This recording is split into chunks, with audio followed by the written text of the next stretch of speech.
Bapak Ufik Anugrah di sana sebagai kepala program studi teknologi rekayasa robotika. Baik, jadi di sini kali ini kami dari kelompok 1 akan menjelaskan, mempresentasikan project based learning yang telah kami kerjakan selama kurang lebih 3 bulan di sekolah.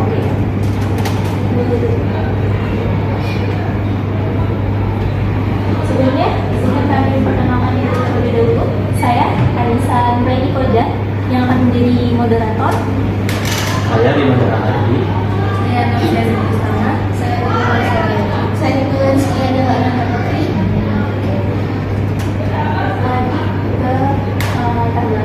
Jadi yang latar belakang kami menjadi project based learning di Sorbel adalah tugas akhir atau monet. Braille sendiri merupakan tempat yang telah disediakan oleh Braille, tepatnya berlokasikan di gedung utama A2. Di sini kami diberikan kesempatan untuk mengelola pengelolaan barang dan secara digital dan sistematis.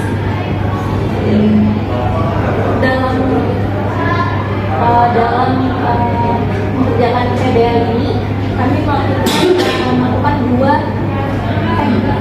metode yang kami laksanakan, yaitu wawancara dan juga observasi.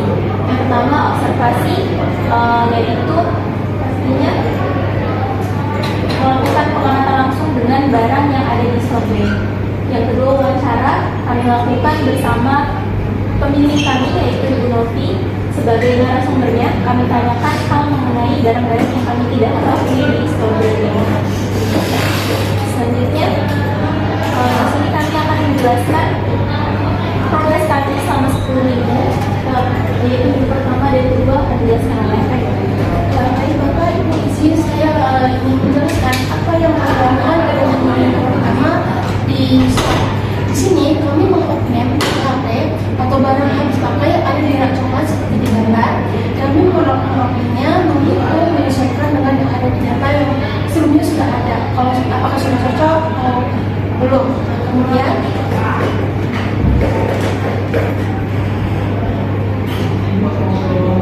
untuk selanjutnya pada minggu ketiga dan minggu keempat kami itu memasukkan data spesifikasi bahan habis pakai di rak coklat. Nah, contoh spesifikasinya itu seperti jenis-jenis bahannya, beratnya, harga satuan barang tersebut.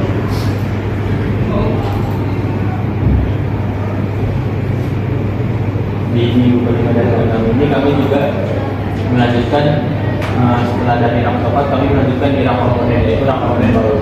Kami juga mengkomponen rak komponen baut dengan menghitung, menjumlahkan dan mencari spesifikasi bautnya, lalu kami cocokkan di rak tersebut sesuai dengan nomornya. selanjutnya untuk minggu ketujuh kami itu fokus pada pemasukan data. Jadi ada beberapa barang PHP seperti resistor dan baut itu tidak ada di database, maka dari itu kami mulai mencari spesifikasinya dan mencari metode. Kemudian pada minggu ke-8 kami melakukan revisi data komponen. Jadi kami merevisi apakah spesifikasinya sudah benar dan apakah infokan dan juga fotonya itu sudah sesuai dengan barang yang ada di komponen. Kita lanjut di minggu 9, kami ditugaskan untuk mengelola data warna BHP. Akan saya berikan sedikit penjelasan mengenai data warna BHP. Di sini kami dipercayakan untuk menjadi admin di warna BHP ini.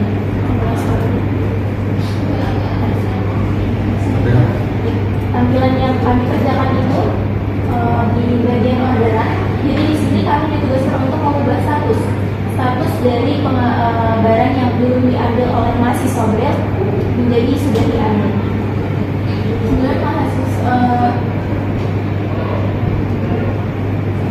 jadi di PBL Braille ini memiliki tim PBL tersendiri, di mana mereka akan mengambil bahan-bahan yang dibutuhkan untuk membuat robot di Braille. Nah, di sini tugas kami mengubah statusnya dari sebelumnya. Boleh kita kirim sebelumnya.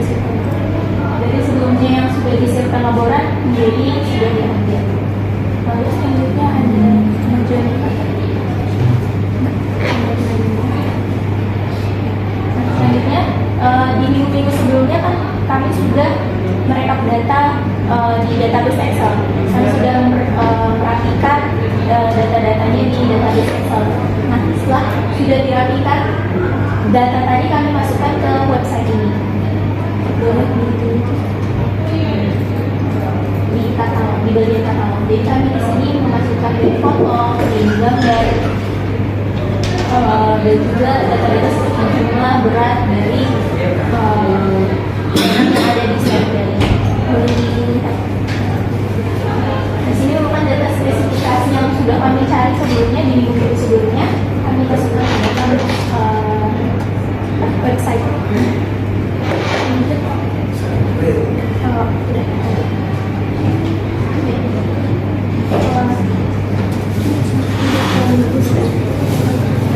Jadi pada minggu ke-9 itulah fokus kami, yaitu mengelola data warung BHP.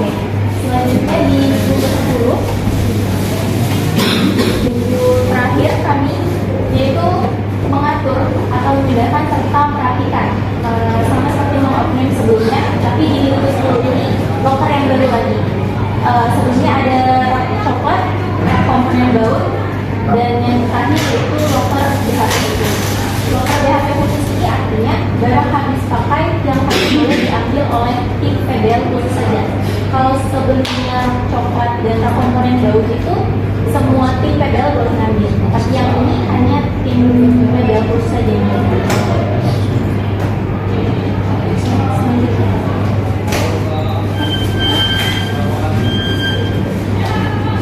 Selanjutnya yaitu ada hasil database yang sudah kami kerjakan selama kurang lebih dari 3 bulan.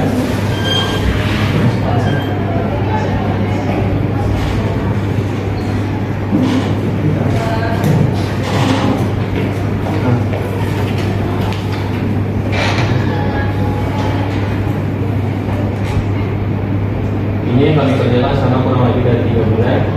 Berarti yang warna putih itu barangnya berarti ada, yang warna merah itu berarti barangnya kosong di raknya.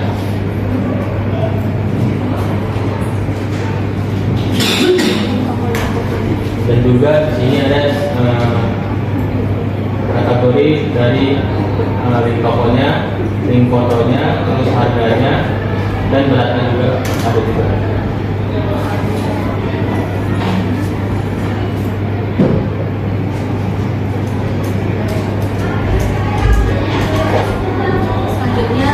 Selama kami melakukan PBL di Braille, terdapat beberapa kendala yang kami rasakan. Yang pertama itu ada jaringan internet yang sulit.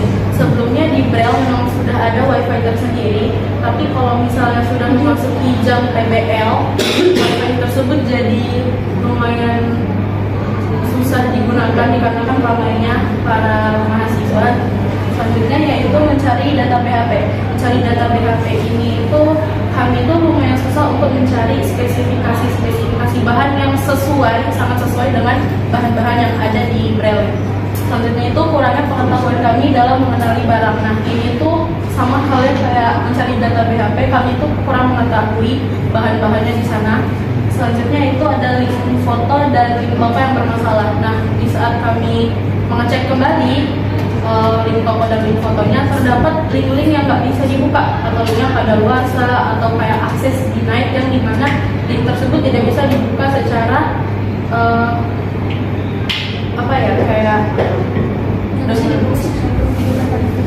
di beberapa device, tapi kalau misalnya di laptop saya bisa, namun di laptop Bima misalnya tidak bisa dibuka. Nah, jadi itu kendala-kendalanya.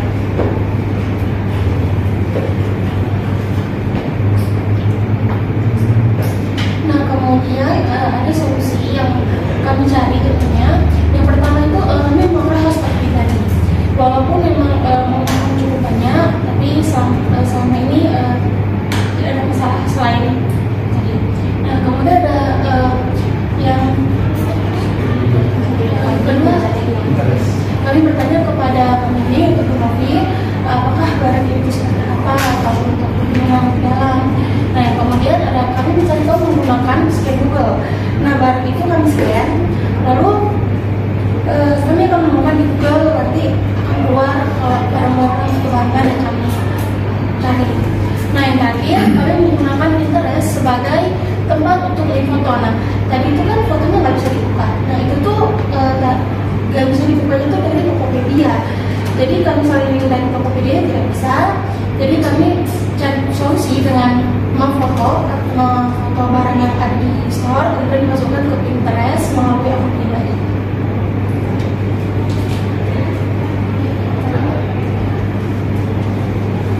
Baik, jadi kesimpulannya dari pembelajaran project based learning di story ini, kami diberi pengalaman belajar secara nyata karena mahasiswa tidak hanya mempelajari teori tetapi juga langsung mempraktikannya secara nyata. Nah, di sini kami juga diberitahu cara mengelola data store dengan digital dan juga sistematis, sehingga itu meningkatkan keterampilan kami dan juga kerjasama dengan Segitu saja dari presentasi kami. Kami membuka sesi untuk pertanyaan. Oke, terima kasih kelompok 1 ya.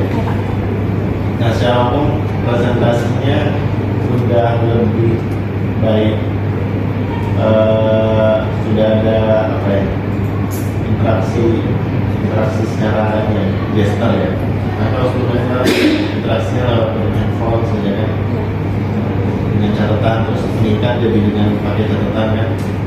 Terus sekarang udah apa, dari gestur udah ini terlihat memang sudah dipersiapkan. Tapi ada beberapa yang sedikit tambahan terkait suara. Ini kurang keras dan kurang bersemangat lah ya. Kalau yang mendengar gitu ya dari presentasi tadi. Nah, itu dari sisi penampilan. Di sini ada beberapa dosen. Yang pertama mungkin dari Pak Bibis selaku klien yang kemudian juga mengusulkan proyek ini di Braille. Kemudian ada Pak Zain nanti untuk mata kuliah teknologi dan logistik. Kemudian saya undangan Bu Yolanda untuk mata logistik, kemudian Bu Sarah nasional, dan Bu Farma layanan inovasi. Ini masing-masing akan memberikan pertanyaan per individu ya, baik itu terkait sama kerjanya ataupun terkait sama teori mata kuliah. Oke, mungkin kesempatan pertama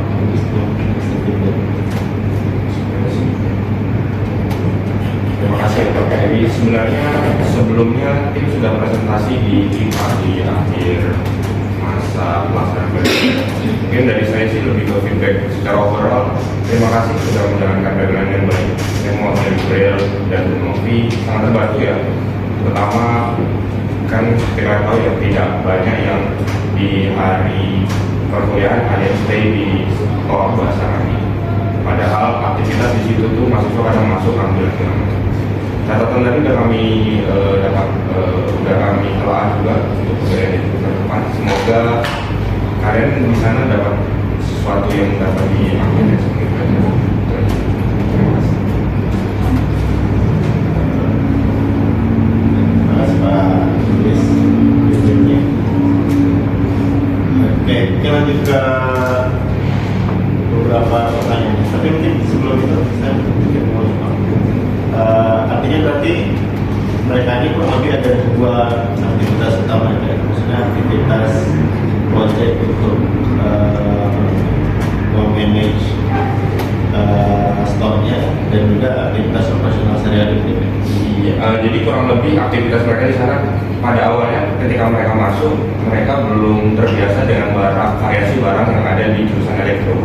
Jadi memang dari awalnya mereka mengenali dulu memang jenis-jenis barangnya, kemudian diberi tugas stock map ya, menghitung barang, kemudian itu sebenarnya bagian dari mengenal barang-barang, kemudian stock map, kemudian di pertengahan setelah UTS sehingga saya baru nanti ada sistem aplikasi yang kami pakai untuk mengelola jenis bahan habis yang ada di web. Nah, kalau di kami ngajuin barang habis harus pakai web, nanti disiapkan baru nanti diubah status. Mereka terlibat dari sisi perbaikan data, kemudian perubahan status tadi, ikut bantu nyiapin juga ya?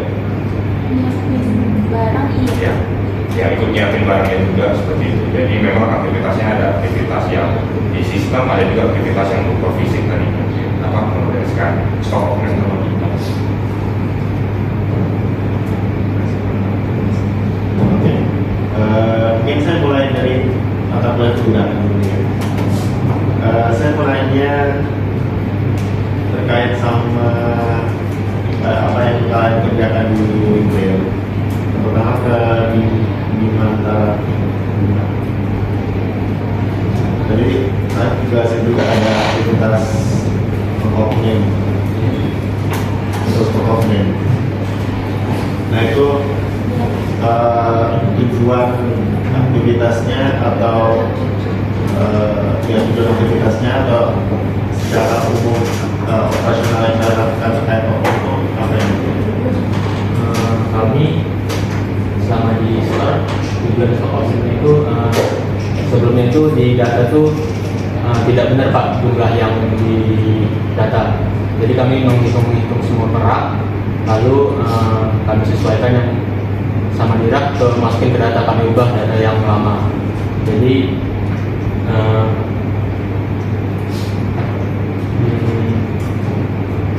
stock option ini bisa untuk berubah data yang lama ke yang baru. Jadi data yang terbaru gitu Pak. Jadi nggak salah-salah lagi dari data yang lama. ada output atau dokumen yang dihasilkan dari stockman? Link Excel-nya itu Pak. Ya.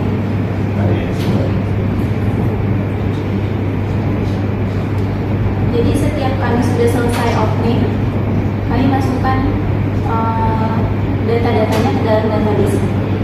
Oke, apa yang dimasukkan data apa yang dimasukkan? Jumlah, ada juga, ada harga, ada kami masukkan di foto, di toko, terus satuan, baru spesifikasi dan setara atau merek. Oke, dilakukan stock option itu kalian selama kurang lebih 10 minggu berapa kali? Biasa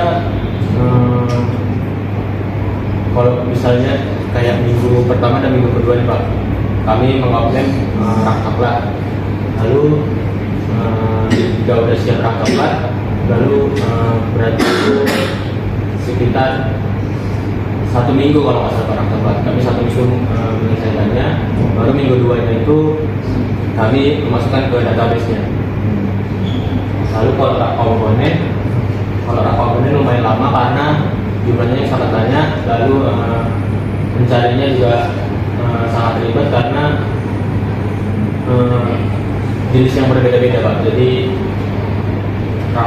kalau rak coklat itu lumayan cepat karena jumlahnya nggak terlalu banyak. Kalau rak komponen agak lama karena jumlahnya banyak. Berarti secara overall semua materialnya selama 10 minggu itu dilakukan sekali. Izin menambahkan Pak. Jadi selama melakukan stok offline, kami itu diberikan jeda berapa minggu. Jadi misalnya seminggu 1, minggu 2 kami offline, jeda revisi, masukin data yang sudah di offline, baru offline lagi dengan rak yang baru. Jadi Rak yang berbeda? Iya, rak yang berbeda. Mungkin 2 kali Pak kami. Iya, 2 kali. Oke.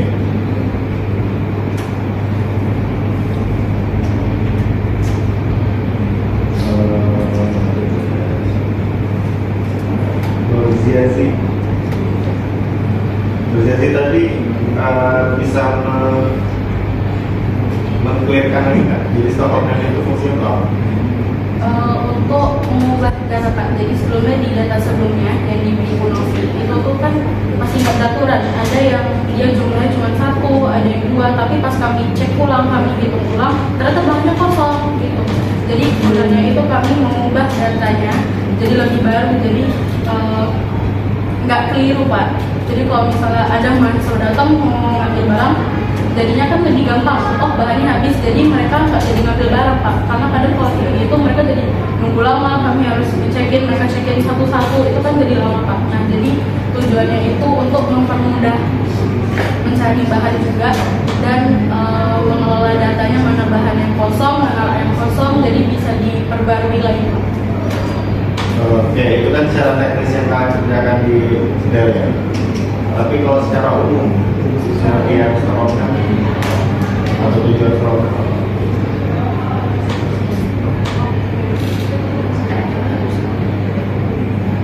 ayo Pak. Kalau pengumuman saya mau baru itu secara umum adalah memperbarui atau menghitung dan barang atau bahan yang ada di suatu tempat atau orang. Pak, lima.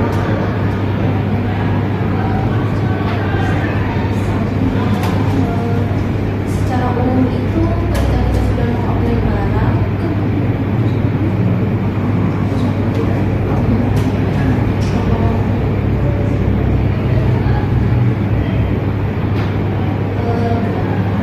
kalau misalnya ada barang yang kalau misalnya direct ini barangnya itu ada sisa 2, terus yang satu lagi ada sisa 1, yang satu lagi itu kosong, tapi kalau kita lihat di datanya itu tuh kayak masih ada sisa 5, sisa 6, padahal di rapnya itu ada 2. Itu aktivitas apa berarti?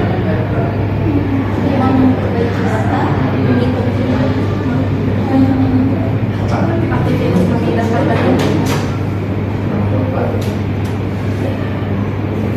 Bima sama Anissa apa? Saya stock option itu kami menyiapkan barang, menghitung, merapikan barang, dan juga menghitung, merapikan barang, merawat barang. Nah, di situ kami ditugaskan untuk meng-offline, stock offline, Nah, baik. merapikan barang yang ada di stok sale, menghitung barang yang ada di stok Menghitung untuk memasukkan datanya ke dalam database supaya mahasiswa sosial juga tahu berapa banyak barang yang ada di dalam. gimana? Apa?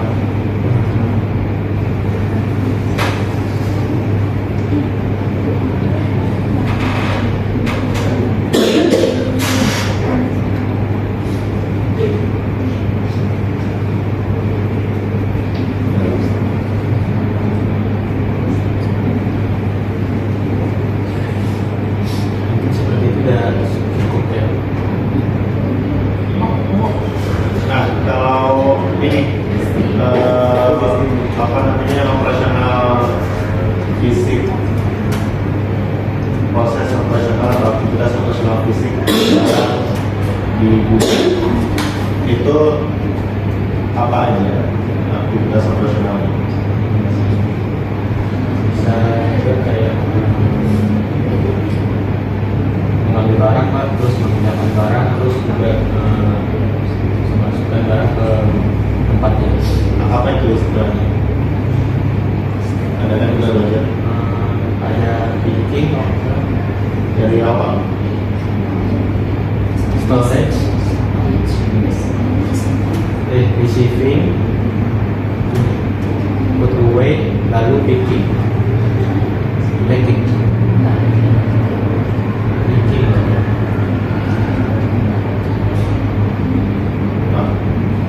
Habis berdoa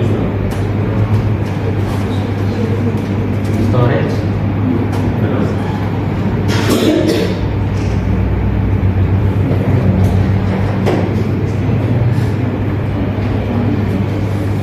packing, picking,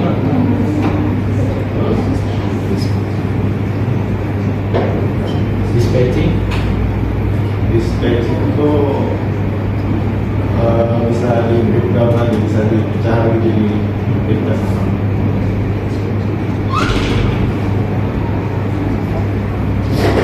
Anissa, apa?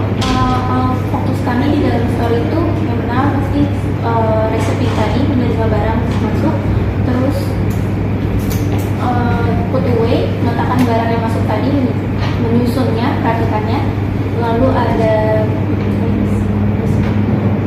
picking, mengambil barang. Sejauh ini hanya itu yang kami lakukan di store. Jadi untuk packing, pengemasan kami tidak melakukan.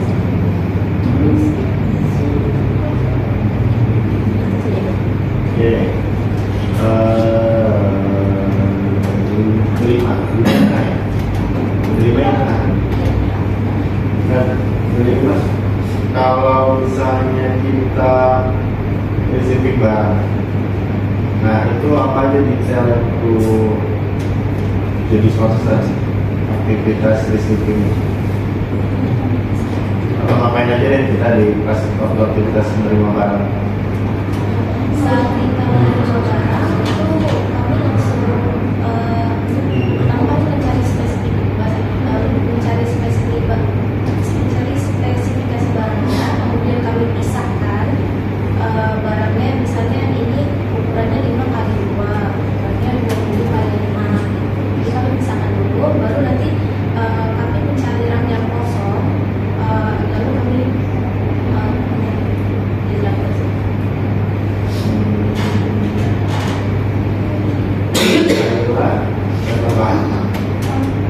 Kalau yang basic, kalau basic kami tidak jalan terima, misalnya kami menerima barang, kemudian kami cek bagian atasnya, kami cek jenis ini, ukurannya, kemudian dikelompokkan. Oke.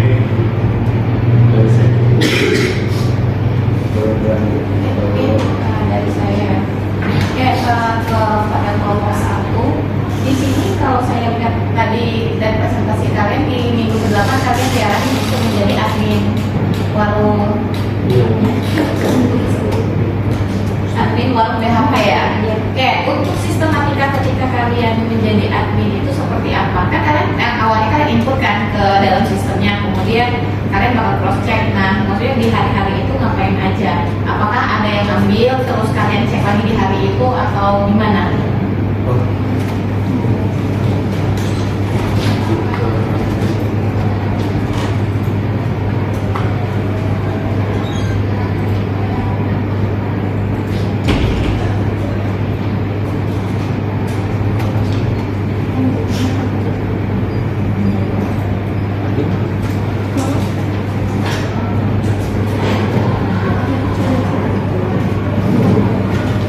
Selama dari kami dari admin itu minggu ke 8, minggu ke 9 kami menjadi admin untuk ini apa? Untuk kayak misalnya mahasiswa mengambil BHP timnya, lalu kami mempersiapkan BHP-nya, lalu mahasiswa biasanya disiapkan itu disiapkan laporan itu sebelum H-1 Bu. Jadi besoknya tim dari PBL-nya ngambil, lalu tim PBL-nya itu ngecek di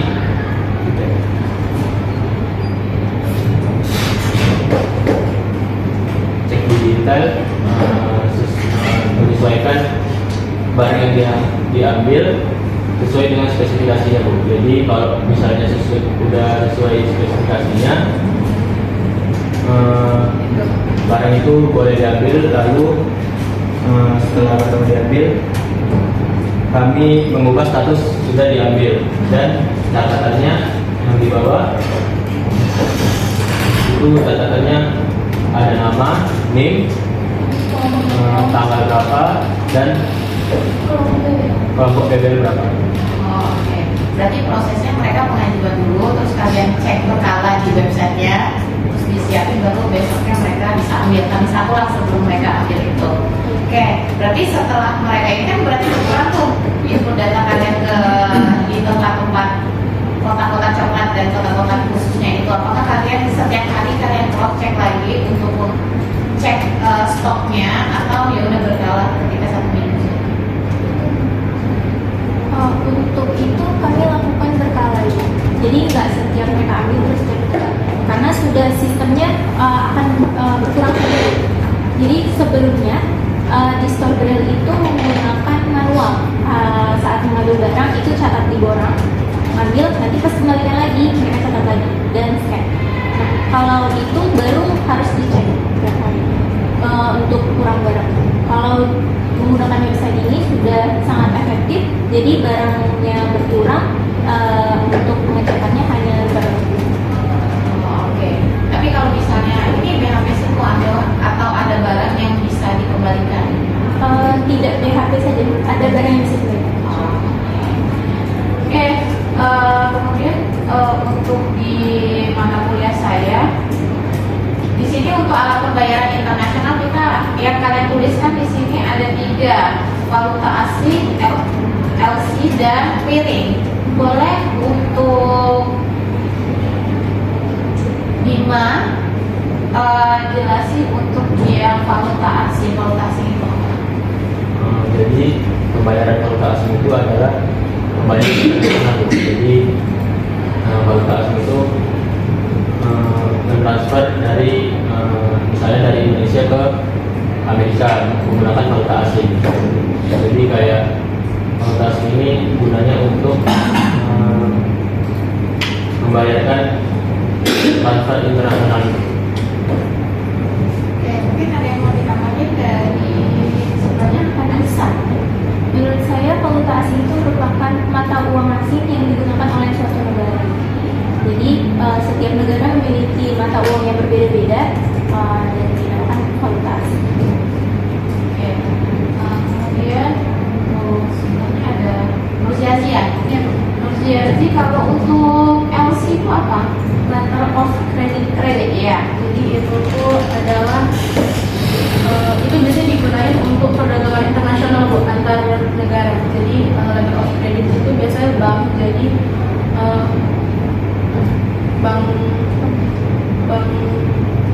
bank sentral Bu biasanya yang ngajuin gitu. Jadi misalnya kayak perdagangannya barang masuk tapi duitnya ditahan dulu sampai bahannya benar-benar datang dari negara tersebut, baru duitnya dialihkan ke negara tersebut. Oke. Untuk Kayla, kalau untuk yang terakhir itu piring, kurang lebih sama seperti ini, tapi clearing itu di dalam negeri.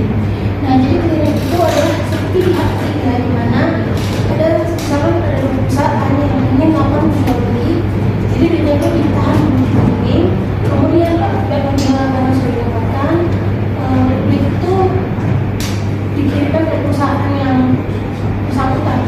Nah, itu berfungsi untuk mengamankan dan untuk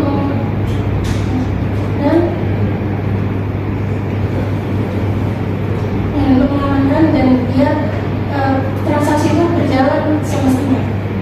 oke, 5 ya, 5 Kalau menurut saya clearing itu lebih ke kalau misalnya ada transfer dana itu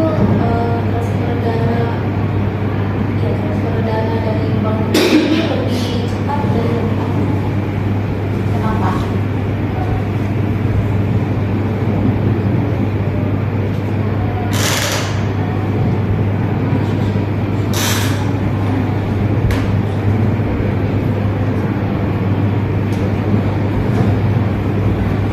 Oke, mungkin sekian pertanyaan dari saya. Mungkin Dr. Fatma akan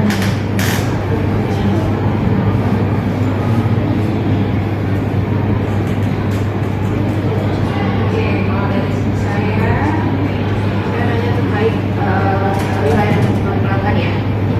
Seperti yang saya jelaskan sebelumnya di kelas, nanti akan ada ditanya terkait teori-teori mata kuliah masing-masing itu kan, teman-teman. Oke, pertama saya tanya Bima dulu.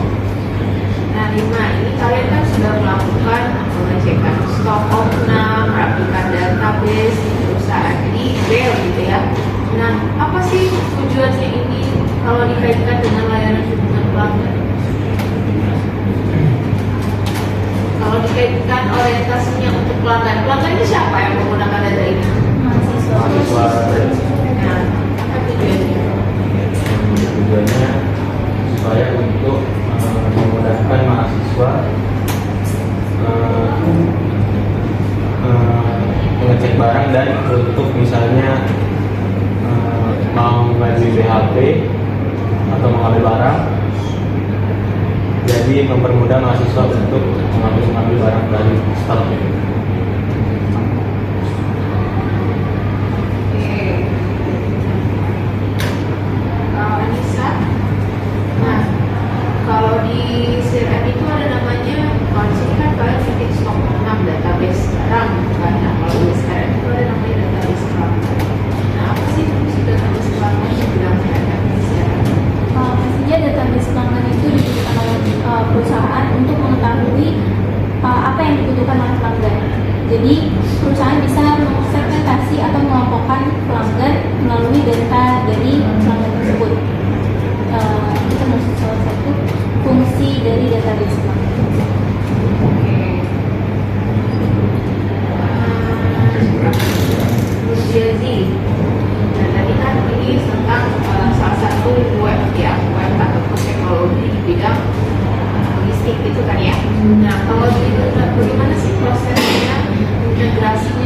sudah dilakukan dengan CRM.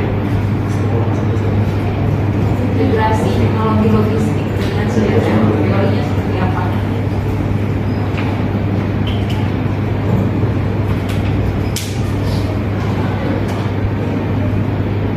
Ada di laporan kalian kan? Oh, ini contoh-contoh kayak aplikasi-aplikasinya, Bu. Teknologi. Yang dimana teknologi tersebut itu bisa dikelola sama perusahaan, kayak naruh katalog gitu. Terus kayak jadi pelanggannya juga bisa ngecek katalog dari perusahaan kalau bisa ingin memesan suatu barang gitu. Jadi teknologinya itu sebagai kayak apa ya? Bagian tengah antara pelanggan dan pembeli. Nah, integrasi teknologinya apa aja?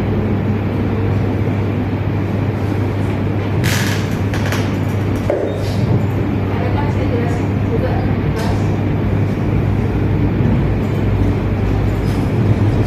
Ada slide CRM yang kedua.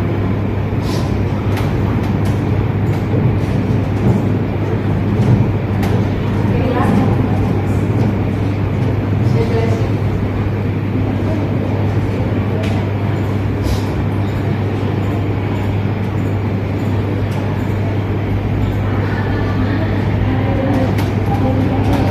Menggunakan CRM sebagai model misalnya.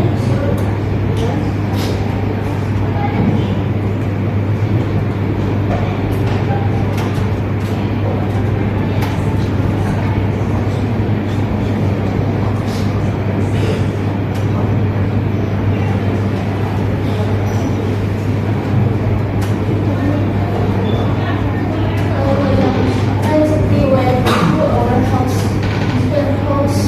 management system dan DMS transportation system, di mana mereka di mana di situ kita bisa melihat apa saja yang ada di atau apa saja seperti berapa produknya sudah sampai di website DMS system.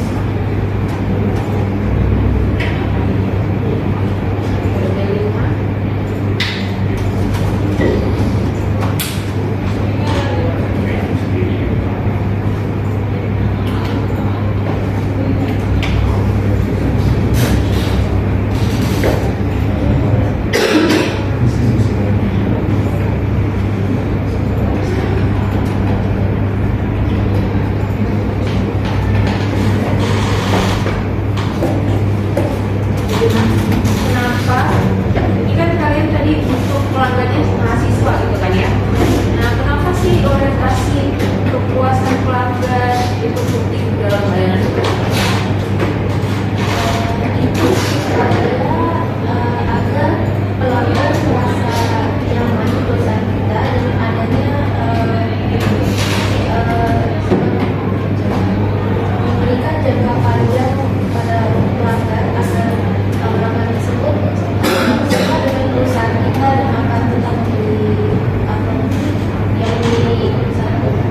Ya, Pak. Membeli produk. Faktor-faktor apa saja sih yang diperhatikan dalam layanan hubungan pelanggan?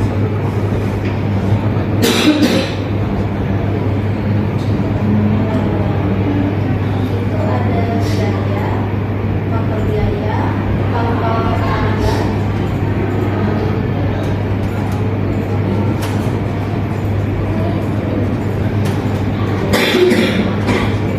Biaya maksudnya biaya gimana?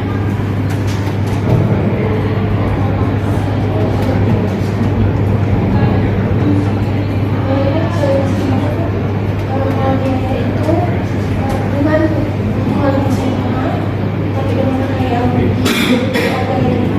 bisa lebih murah, itu yang membuat pelanggan jadi suka. Harus tahu kan? Biasanya pelanggan suka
jadi melakukan membuat gagal dokumen logistik. Salah satunya ada posisi yang harus ada yang dijelaskan.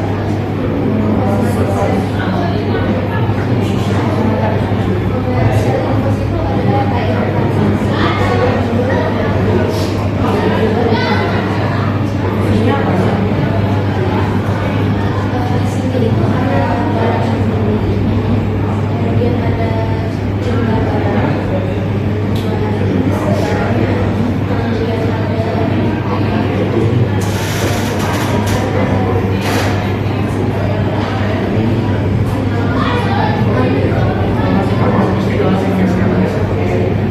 Kemudian ada itu rincian dari barang yang akan disisihkan. Isinya ada berat, ada barangnya, ada jumlahnya, ada warnanya. Rincinya untuk mengetahui rincian dari barang yang dibutuhkan atau yang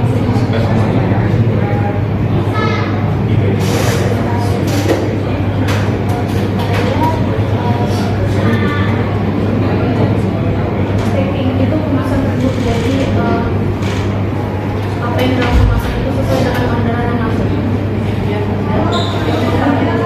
Biar tidak terjadi adanya kesalahan pengemasan barang. pembeli yang menerima barang. Sertifikat origin.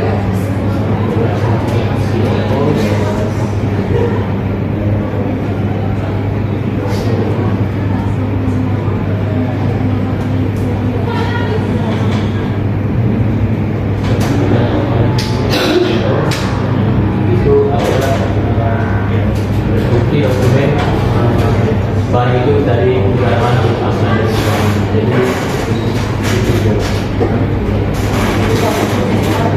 tahu? Itu misalnya kayak impor.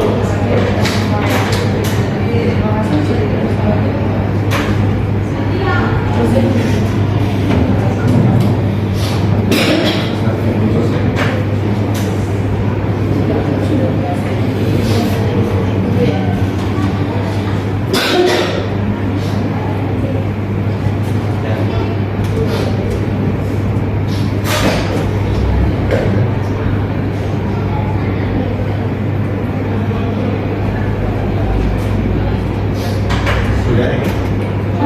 Pak Zai.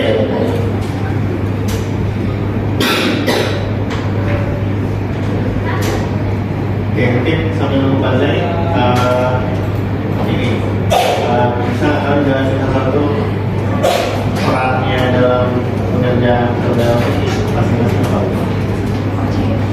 Sehingga saya dari saya dulu, sebenarnya kami ini membagi dari tugas. Setiap data itu memiliki sekitar 200 lebih data barang. Jadi kami bagi-bagi tugas. Kadang saya mencatat revisi data, tapi juga kadang ikut oknum. Semuanya itu ikut juga. Jadi nggak dibagi kayak yang 3 orang revisi, 2 orang oknum, tidak. Tapi semuanya melakukan hal yang sama, satu hal yang sama. Oke, gimana? Sama sih Pak, cuman kami misalnya dibagi tugas pengkapannya, terus misalnya rak coklat Pak, misalnya rak coklat itu ada 3 rak coklat Pak. Nah kami itu melakukan di minggu pertama, kami membagi tugas, jadi kayak bisa lebih cepat. Kami misalnya 2 orang di rak coklat yang satu, 2 orang di rak coklat yang sana, yang satu orang lagi di satu lagi Pak gitu. Betul orang lah ya. Kalau saya mau jelasinnya di rak komponen baut Pak. Kalau di rak komponen baut itu ada 5 rak, jadi kan kami harus 5 Pak. Jadi biasanya satu orang ngurusin 1 rak. Nah tapi kan ada beberapa rak yang kosong. Nah jadi orang yang kerjanya bisa dibilang karena rak yang kosong bantuin, ada saya biasanya bantuin minum baut sama Anissa sama Mima, saya sama Nina nyitung resistor. Nah, Kayla. Saya itu ada membantu saya bekerja di kantornya, masukkan barang masukkan jumlahnya tadi ke website yang background bersama Bima. Bima.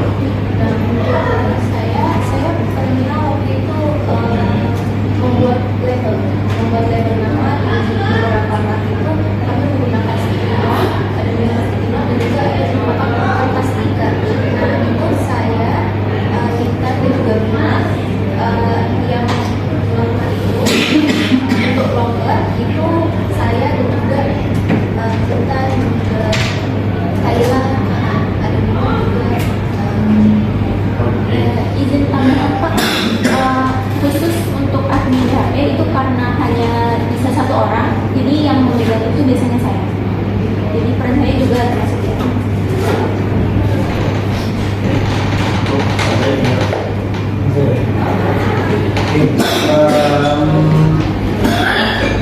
Singkat aja ya teman-teman ya. Kalau dari kalian teman-teman hampir full menggunakan ini ya, sistem websitenya ya. Nah kalau di dalam penyelesaian DBL, teman-teman tadi menggunakan Excel. Ada nggak perbedaan Excel ini teman-teman menggunakan Excel online? Yang diberikan oleh Bu Novi. Nah, apa ada perbedaan nggak antara Excel yang online dengan yang offline? Coba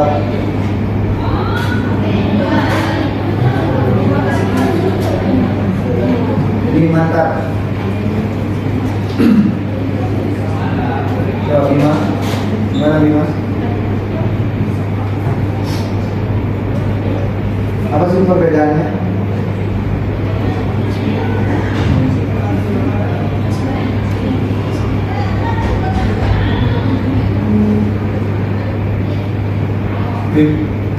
Mungkin kalau yang Mungkin.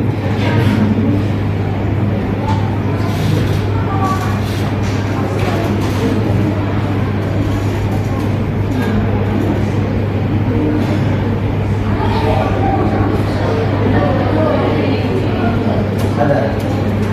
kalau saya kalau mungkin yang kalau yang online ini Excel online bisa dikerjakan kayak berlima gitu Pak, secara langsung.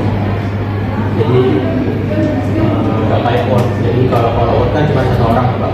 Jadi kalau Work online. nggak contoh dong, misalnya kalau Word tuh kan satu orang, kalau Excel ini bisa kayak 5 orang sekaligus. Iya kalau work online langsung. Nah kamu bedakan tuh work online-nya. Bapak boleh izin koreksi maksudnya.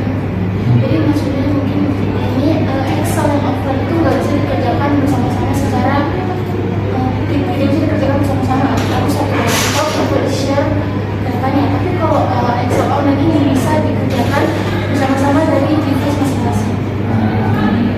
Kalau Excel ya kepentingan dengan Excel juga. Tapi kalau secara komputer gimana? Itu Excel. Untuk yang online dengan yang offline ada perbedaan nggak? Kayak urusnya. Boleh saya tambahin Pak? Gimana itu adanya ya? Kalau yang online bisa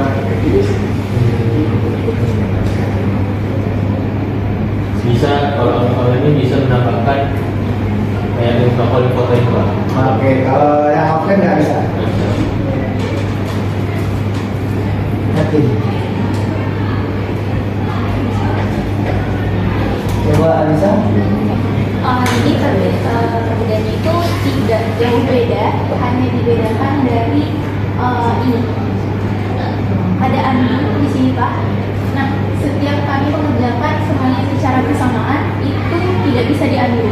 Tapi kalau hanya sendiri yang mengerjakan di Excel ini, nah, itu bisa diundo kalau ada kesalahan.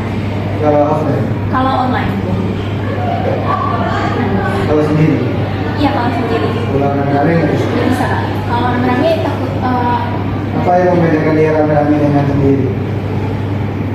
jadi di sini nanti kalau kita masuk secara bersamaan Pak ada logo gitu untuk foto profil kalau ada beberapa orang yang join dalam Excel online.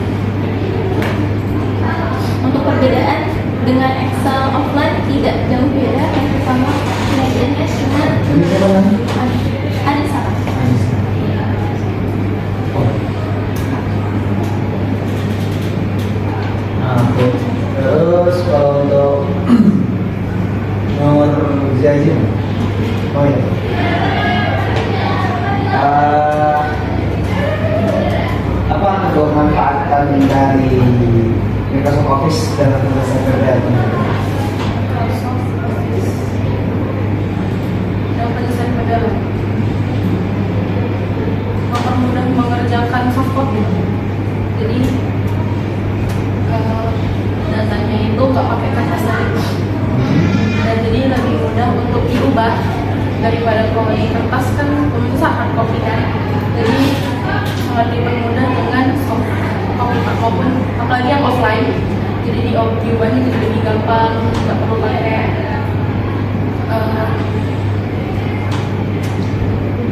kuota dan wifi. Kan kalau untuk Jaringan, iya, jaringan. Kalau yang MS Word itu mempermudah dalam mengerjakan laporan kami sih, Pak. Karena kami ngerjainnya kan untuk laporan itu kami nggak pakai yang kami nggak pakai yang online, Pak. Kami pakai yang offline. Jadi kami biasanya ngirim file satu-satu baru nanti disediakan kami. terus lagi yang boleh digabung. Oh, Microsoft Office itu apa? Bahasa Kailam sama kan? Nah, kalau kenapa tangannya di nah, kalau di presentasi jangan gitu. Microsoft Office itu apa Kailam? Secara definisinya saya nggak mau tahu.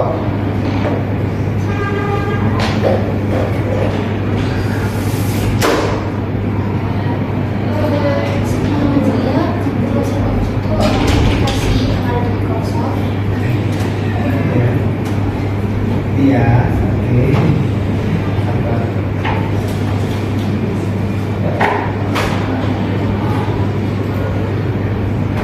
Apa aja?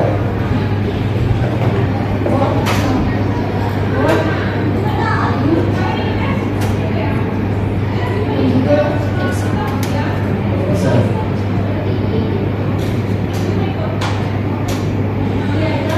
Ada tidak? Kemarin media ini pakai Excel semua ya, berarti ya data-data yang dari ya. Tadi saya lihat sekilas di presentasi teman-teman menyampaikan adanya kesulitan mencari apa? Dari data. Ya data juga info foto juga. Foto gitu ya. Nah itu berarti datanya nggak ada di Excel teman-teman. Jadi untuk data itu sebelumnya diberikan oleh Timothy data yang lama. Jadi kami harus memperbarui data tersebut. Ada bagian-bagian dari Excel itu yang masih kosong dan kami harus penuhi. Oh. Jadi di Excel itu kan banyak ya rumusnya. Rumus apa aja yang kita harus cari?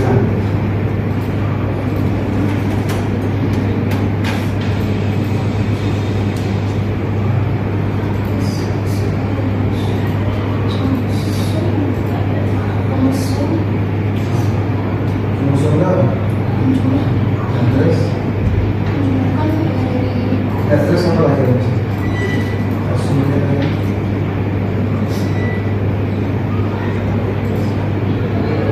Banyak kan kemarin yang dari jelaskan. Nah, kalau rumus Excel di sini pakai rumus apa? Untuk di Excel ini kami itu satu-satu Pak datanya. Jadi Pakai rumus apa?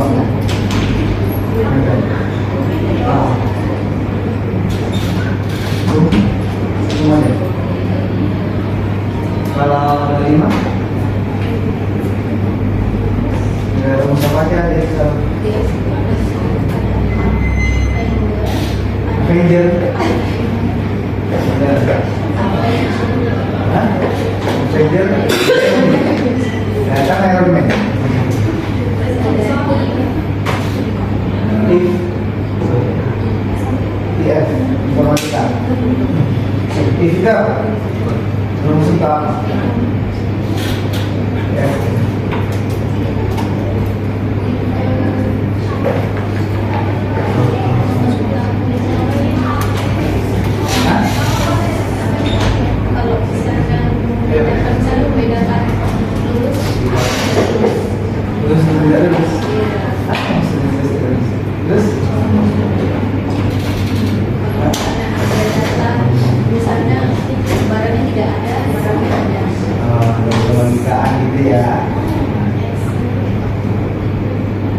Terus apa lagi? Ini terakhir 5. Oke, tadi belum terlalu menjawab apapun. Kalau kamu jelasin ini saya, laporan udah selesai, kita pengen buat evaluasi. Nah, langkah-langkah stepnya seperti apa? Ini wajib pakai buka dulu. Oh, salah. Dari isi. Ini kita udah sesuai laporannya kan? Nah, kita pengen buat evaluasinya, gimana langkah? Itu tinggal buka table of content. Kalau sudah ada, langsung diklik table of contentnya, baru dia langsung muncul semua. Dan pas ada ngapa-ngapain di laporan itu nih, langkah sebelum buka table of content.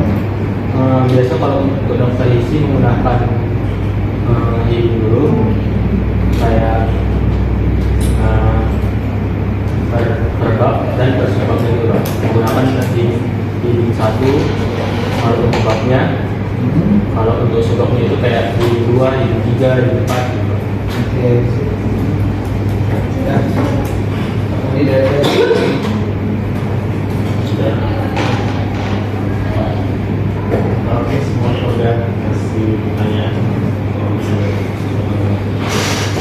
Oke, mungkin saya rasa juga udah cukup sebagai makro, udah cukup terkait momen pada siang hari ini. Kemudian juga terima kasih buat Pak Wilis dan Bu Robi yang selaku apa namanya yang lah ya pembimbing kalian di Unreal. Semoga apa namanya kakak mahasiswa yang sudah membantu memang bisa membantu gitu, kasih kontribusi buat operasional di Astor. Baik, saya kira bisa diakhiri dan tutup. Baik, terima kasih banyak atas perhatiannya Bapak Ibu dosen pengajar dan juga Bapak di sana. Kami akhiri. Terima kasih banyak untuk semester 1 ini, sangat bermanfaat materinya untuk kami. Dan kami akhiri. Wassalamualaikum warahmatullahi wabarakatuh.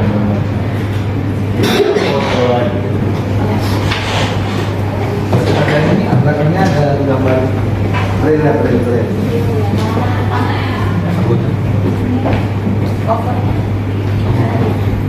Biasa tadi baca. Nah, boleh.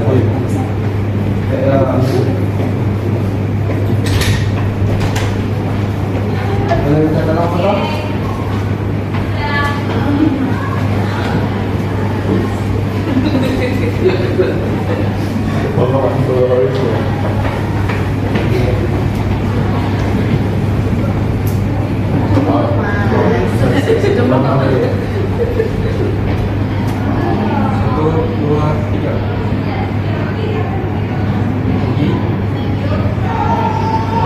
Nomor 1 itu portnya kelihatan semua.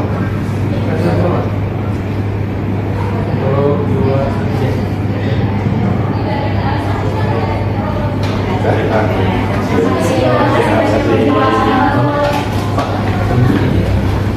Oh iya.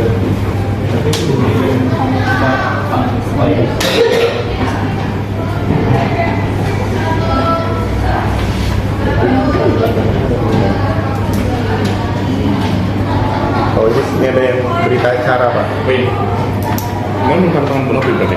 Enggak, Pak Wilis saja. Oh saya.